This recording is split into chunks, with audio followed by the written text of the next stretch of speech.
এই, এই যে,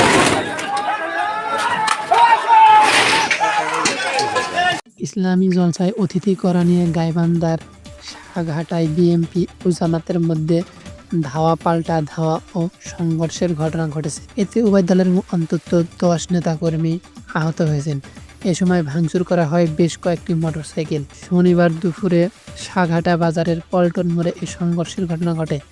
স্থানীয়রা জানান, উপজেলায় ঘড়িদহ ইউনিয়নের সর্দারপাড়া জামে মসজিদ ও এতিমখানার ইসলামী জলসায় প্রধান অতিথি করা হয় গাইবান্ধা জেলা বিএনপির সহসভাপতি নাহিদুজ্জামান নিশাদকে।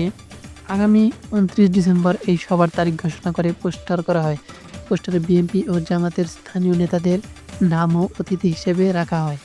এই জলসায় বিএনপি ও জামাতের স্থানীয় নেতাদের কয়েকজনের নাম না থাকায় ক্ষোভের প্রেক্ষিতে আগামী 26 ডিসেম্বর এই এলাকায় আরও একটি ইসলামী জলসা আয়োজন করেন স্থানীয় জামাত সমর্থক আব্দুল আজিজ সহ তার লোকজন। প্রধান অতিথি করা হয় গাইবান্ধা জেলা বিএনপি সহসভাপতি নাহিদুজ্জামান নিশাদকে। এই ইসলামী জলসার জন্য বিএনপি নেতাদের নাম না থাকায় শুক্রবার বাক বিতণ্ডা ও উত্তেজনা দেখা দেয় দু দলের লোকজনের মাঝে। এতে বিএনপি ও জামাতের দুপক্ষের কমপক্ষে 10 নেতাকর্মী আহত হন।